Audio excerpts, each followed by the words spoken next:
Past mistakes. Past mistakes haunt so many people after a breakup. You simply just can't move past them.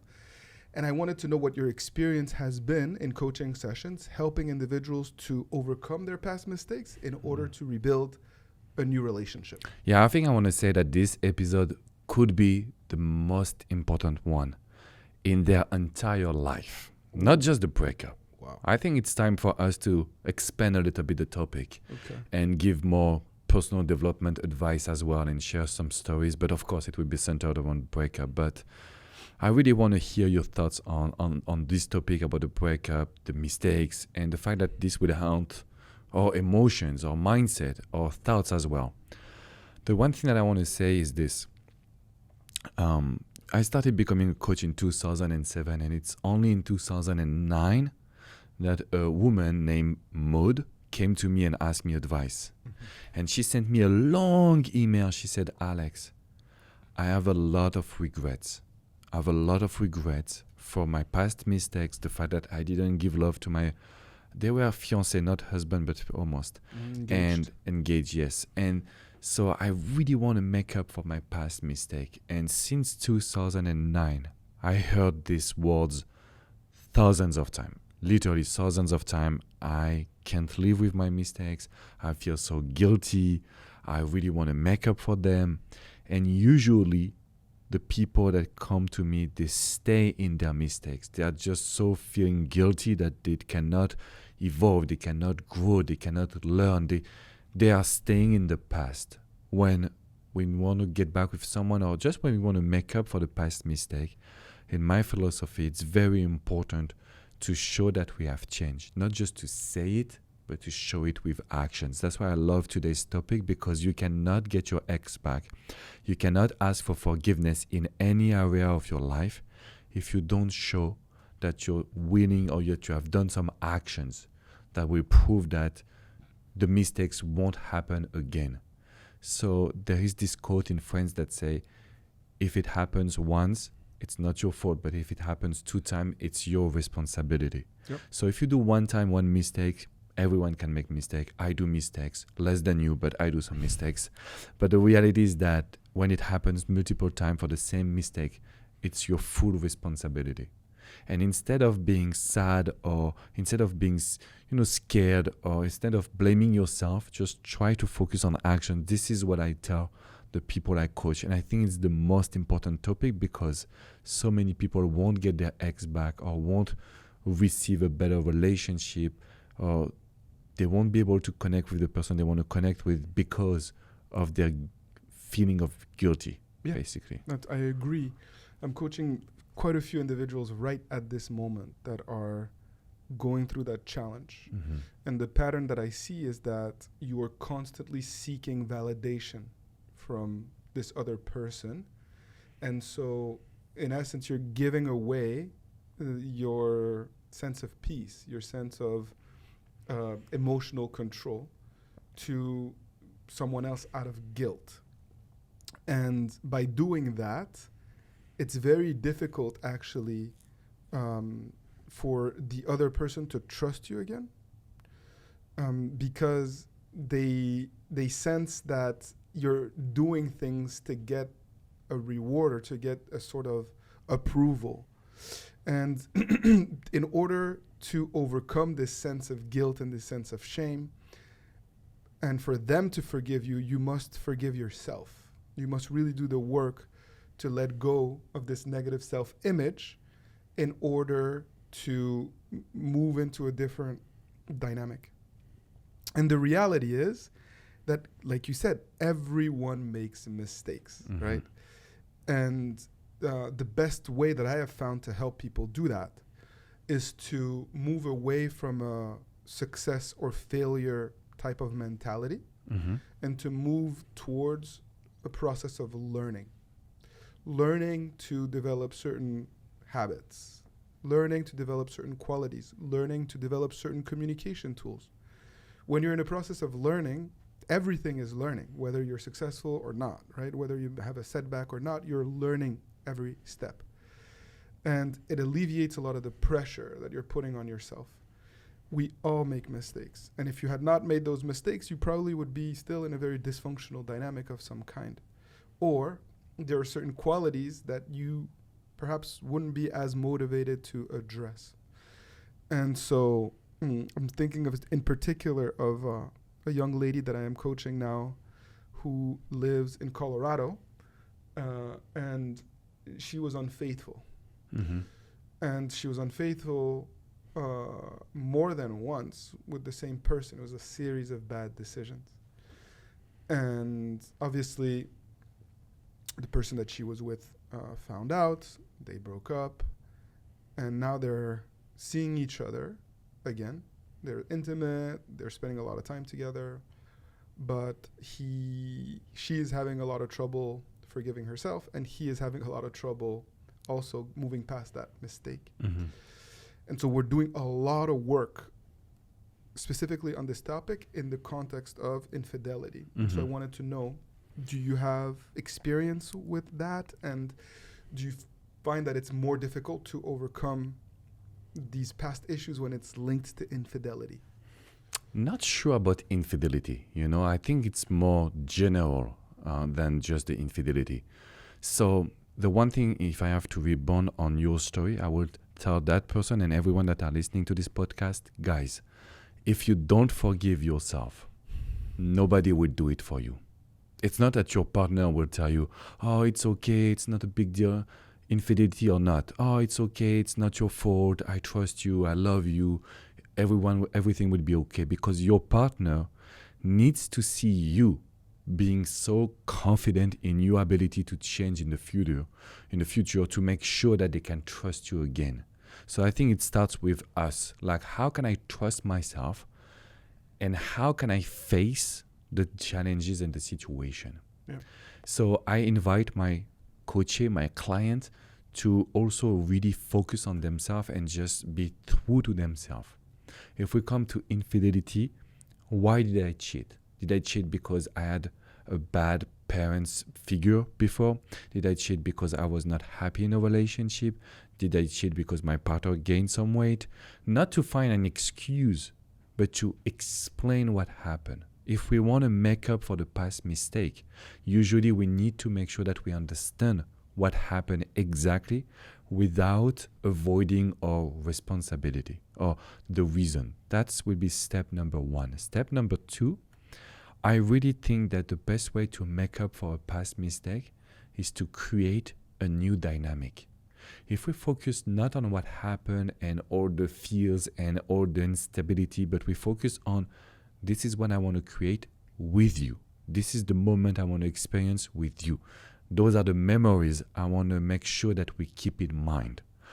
I tend to think that over time, those memories, those emotions will take the leadership on the past. But they can only take the leadership if we focus on forgiving ourselves, being confident in our ability to change, and making sure that we convey this to our partner. I've seen that when we have some self-doubts or insecurities, those are the things that our partner will remember, and that's why sometimes it creates this disconnection. When you talk about this creating new moments, new memories, yes, a lot of the individuals that I work with are striving to do that, mm-hmm. but they have to deal with a partner that is very negative, that mm-hmm. is very closed off, they're not open to mm-hmm. exploring perhaps what that new reality can look like. Yeah. So what would you say to those individuals who are, really trying, but are dealing with a negative ex who reminds them of the past mistakes by being closed off emotionally, for example? I think that will be my tip number 3 on how to make up for the past mistakes. It's important to set boundaries. I have coached an amazing client. She lives in France, and she told me, Alex, look, he left me because I didn't treat him well. I was not caring. I was not nurturing him. And so every time she wants to talk or meet, he's negative. He will remind her, why didn't you do it before? And she tells me, see, that's why I cannot get him back. And I told her, and it works for her, and I hope it will work for you guys, but don't take my word and copy paste. You need some time to personalize, of course, with your situation. But I told her, look, it is his job to talk about the past. It is his job to make you feel guilty because he was hurt. He was hurt, sorry, in the past. So there is a moment where you need to tell him, look, I know I messed up. I know I should have done a better job. But I just I changed and I paid the price of this mistake. So I don't want you to talk about it again. I don't want you to talk about the past again, because the past is the past. And sometimes when you set boundaries, someone that was always reminding the past, always being negative, kind of like this feeling of I need to share and convey my pain, they change because they understand that it's time for them also to move on. Mm-hmm. But what I've seen, and it's based on neuroscience, if I have a burden to make you, Coach Adrian, feel guilty for something that you have done over me, without even knowing it, without wanting to hurt me, but if I have the burden to make you feel guilty, this will make me feel better, and I will continue to push the burden even if our relationship doesn't improve. So it's human nature to talk about the past, to remind you what you did wrong. It's human nature, but it's also very important for the people that I coach to set boundaries and say, look, I paid the price. And I told my coachee, okay, did you hit him? No. Did you cheat on him? No. Did you steal money from him? No. Did you hit his mom? No. So the one thing that you did was kind of like stealing an orange at a restaurant, and that's not a big deal. You should not talk about it over time and time and time and time. She realized that she needed to set boundaries. That's the purpose of this example. Mm-hmm. You know, if you don't do something detrimental, then you need to forgive yourself and say, look, it's time to stop talking about it. But I want to hear your thought on this one. So it's very interesting because I was talking to this lady in Colorado just an hour ago, right before coming into the studio, and I told her, hey, it's time to set boundaries. Mm-hmm. It was different context. There was infidelity, but she has evolved so much, right? She has shown the capacity to be faithful in the last months. She has shown the capacity to be forgiving, to be patient, to be loving, to be compassionate. She has now really learned to set boundaries with other men. And she's gone really above and beyond to be transparent, to really do everything that she can to grow from that experience. And let me ask you a question for the people that will listen. Sure. Because we give a lot of advice. We have done like thousands of videos. We have a lot of people following us on YouTube and Spotify. So make sure to hit the 5-star review and share comments. But how did you tell her that she can set boundaries? If we go into details, like gold nuggets, piece of advice that nobody can share because it's very specific to people on the field like us. Yeah. How did you tell her that she should set boundaries? So first and foremost, what we explored together, what she started to understand is that there was a pattern where when he started to drink alcohol, he would say certain things that he would not normally say sober. Mm-hmm. And so it was important for her to recognize this dynamic.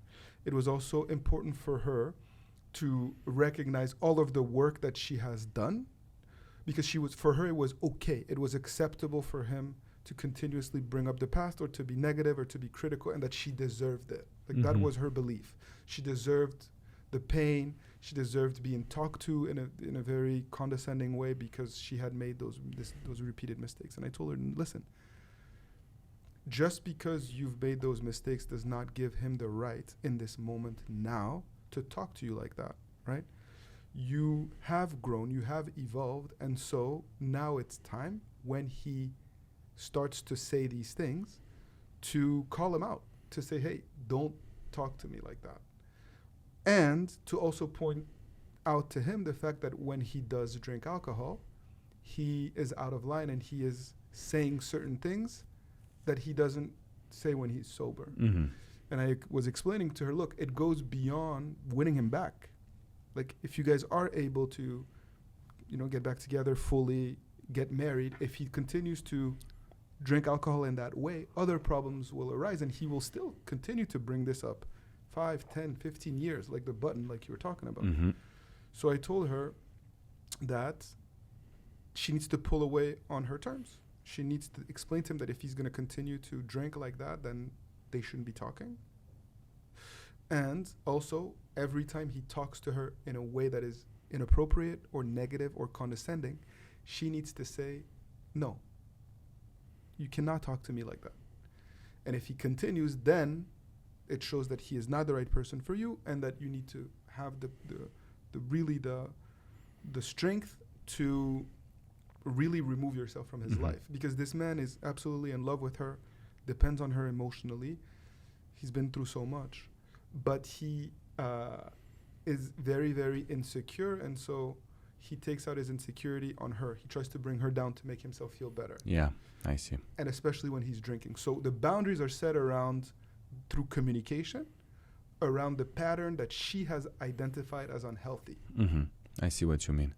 I just want to share something to the people that would listen, because usually when I say set boundaries, everyone see a conflict, a dispute, an argument, or I need to be basically mad, or I need to be sad, or I need to be angry. Right. I always tell the people I coach, when you do it with a smile. Do it gentle. And I love your example because there is no raising voice, there is no arguments, there is no fight. It's very calm with a little smile to say, look, I don't allow you to talk to me like that. Right. Because if you do it with a smile, we are avoiding putting oil in the fire. I don't know how to say in English, but basically this idea that, hey, we are not here to create more arguments. We are here to set boundaries. And you can 100% do it with a little smile, not saying it in a way that we laugh and we make fun of the other, but we need to do it in a positive note, because we are okay and self-centered. And I know you love talking about energy and mindset. This idea that I'm okay with setting boundaries is it's a powerful move. Yeah. Above and beyond, going back to this notion of like overcoming past issues, it happens through action, like you said. The more you're focusing on, developing yourself, developing those new habits to prevent you from repeating the same action again, the better you feel and the easier it is to overcome those past mistakes. Mm-hmm. And I see that with so many individuals that I coach, and it's so empowering in that process. And it's skills that are transferable to every area of your life. Yeah. And so, it's not easy, but it starts with choosing to forgive yourself and putting a simple plan in place to turn this crisis into an opportunity for growth. Yeah, I think it's very easy to find excuses, to lie to people when we make a mistake because we are afraid to say the truth, or we are just afraid of the results. And so the idea of the podcast, I really wanted to share that the moment you face yourself and your mistake, you are already doing the job. It's already very valuable and very strong. It's a strong move to tell someone, hey, I made a mistake. This is why I made the mistake. Yeah. And this is what I'm doing to change. Usually you're talking to the rational brain, which is the left brain, and nobody can tell you nothing. Yes, you've made a mistake, but you know why. You know that you have changed, that meaning the mistake won't come back, you won't do it again. And this is what will provide results to the people I coach, because we make sure that, hey, it's the first and last time I do it. If I can share a personal story, every time I have a little fight with my wife, it's been a couple of years now, she's telling me, you know me. When I put my mind into it, I do it.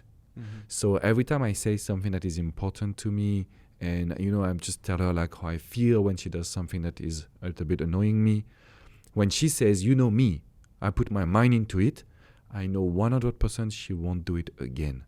So a mistake or making up for the mistake can become tomorrow the best way to communicate with your partner, and knowing that basically you won't have any problem or any issue because this was the past, and to moving forward meaning looking at tomorrow, you know that this won't happen again.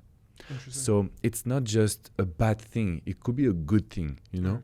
So It's just to share a little situation, because sometimes it's good for the listeners to understand that we are human, we are coaches, but we also go through arguments in our marriage. And seeing my wife, when she tells me that, then I cannot say nothing. Like, I know I have to shut up after that, even if I'm mad or something, because then she proved to me that, okay, I have done it, I will do it again. I will be able to basically make up for the mistake.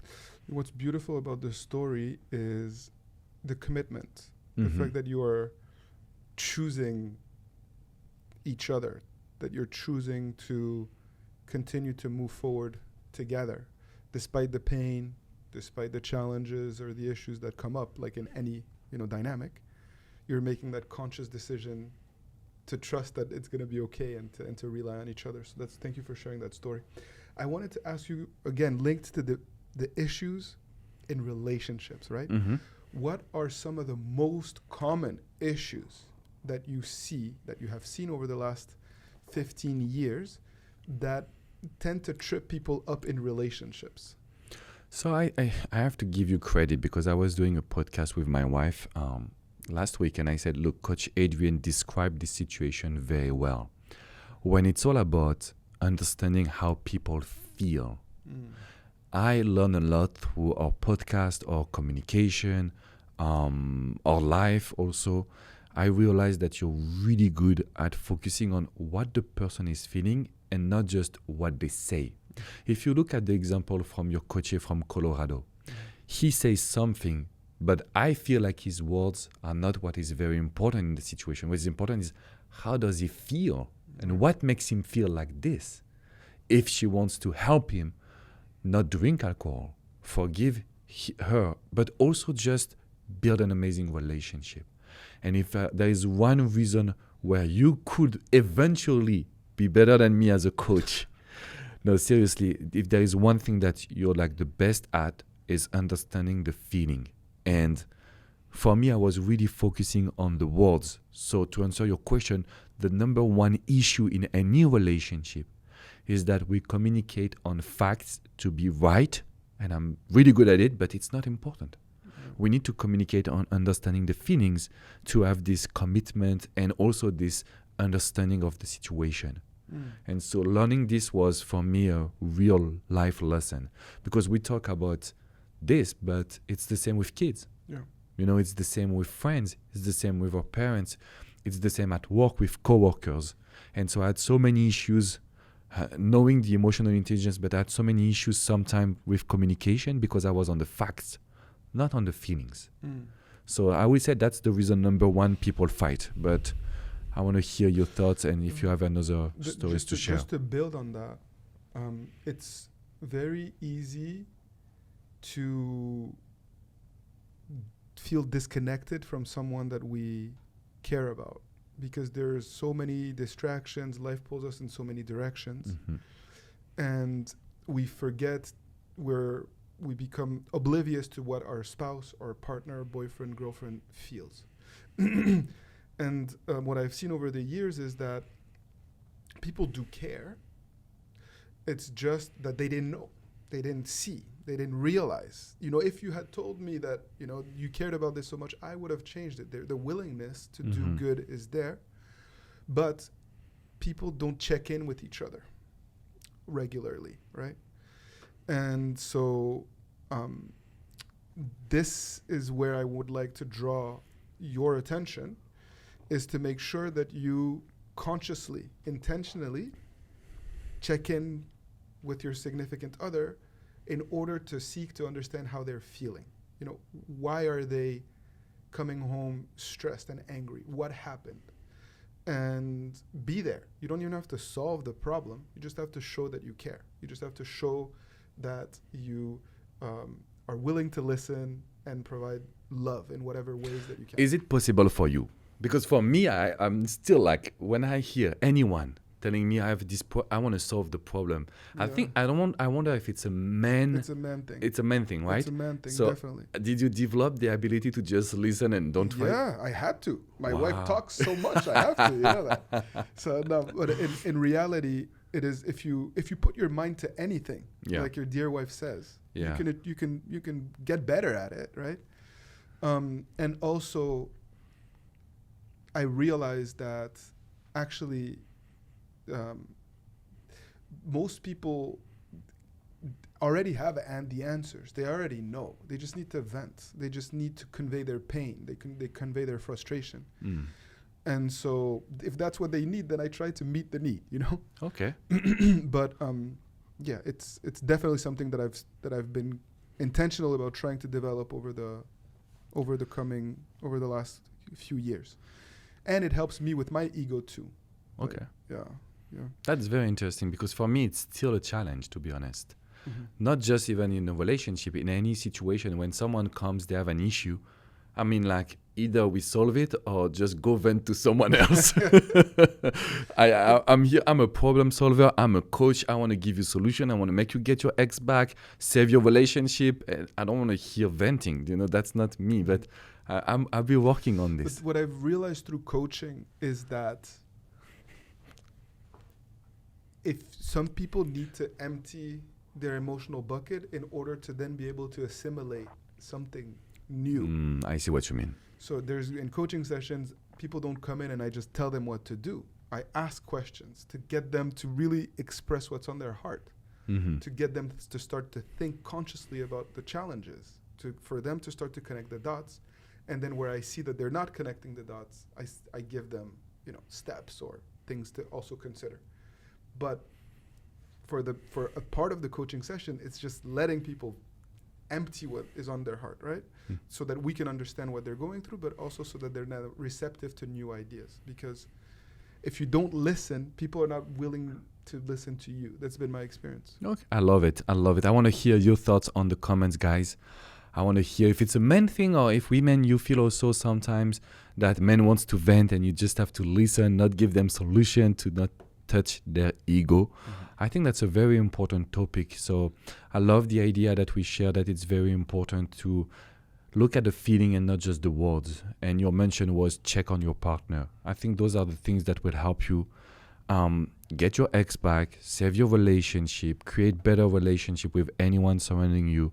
Very simple thing, but it's so easy to check up on our phone. It's so easy to look at the TV. It's so easy to focus on our own situation and not connect with someone. Yeah. And so that's why I love about this advice. It takes selflessness and it takes courage also to do that. Because sometimes it's easier to just, watch a show at the end of the night when you're tired, rather than, going to talk to your spouse that is frustrated about something. You just sometimes would rather just watch the show. Yeah. But it takes courage, it takes empathy, it takes selflessness, and that's how we build trust. Trust are built in these small moments where hearts are connected and not just in big, grandiose gestures. Either way, it is about overcoming past issues, guilt, trauma even, by focusing on learning, not on success and failure. Yeah. I love this advice that you shared about success, failure. I think that gives us, because I include myself with the listener, a new vision. But the one thing that I can hear now in their mind, coaching them, it's, okay, but don't you think I will lose my partner if I set boundaries? And I always say no, because we are not going to disrespect them. We are not going to put oil on the fire. We are not going to create more drama. But there is a moment where if it becomes an habit where you're guilty, you're bad, you're not good, you did this, you did that.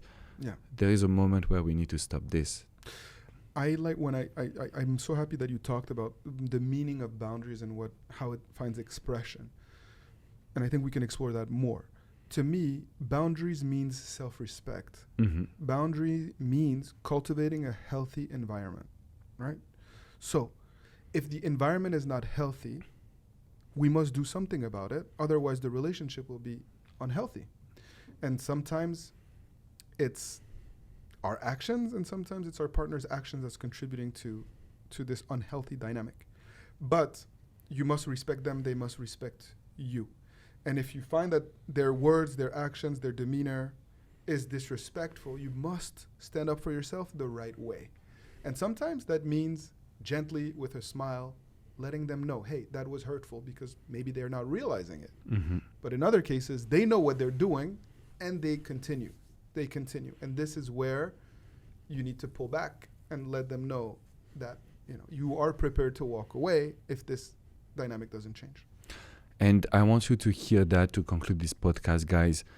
You should not have a life sentence, because if I know you have done mistake, but you should not pay the price for the rest of your life. There's a moment where you need to be okay with telling yourself, I have changed. The past is the past. Everyone does mistake. Everyone. Yeah. And you're facing it and you're challenging yourself, and you should be proud of yourself as we are proud of you guys. 100%. And no matter what mistakes you've made, you are a noble human being who deserves to be loved, and you deserve to be with someone who wants to be with you. So even if you love this individual, if that love is not reciprocated, take a step back to figure out if indeed this is still the right person for you or not. And of course, keep fighting the good fight. It's very important. Keep fighting the good fight. And it starts with a 5 stars review, guys. We are pushing this podcast to everyone that needs help after a breakup, but also just for life-changing, life coaching. We are here for you guys. If you share a comment, we will respond to you. And don't forget to subscribe on every social media platform, podcast, YouTube, of course. We are here for you guys. Much love, and see you next week for another episode. Take care, guys.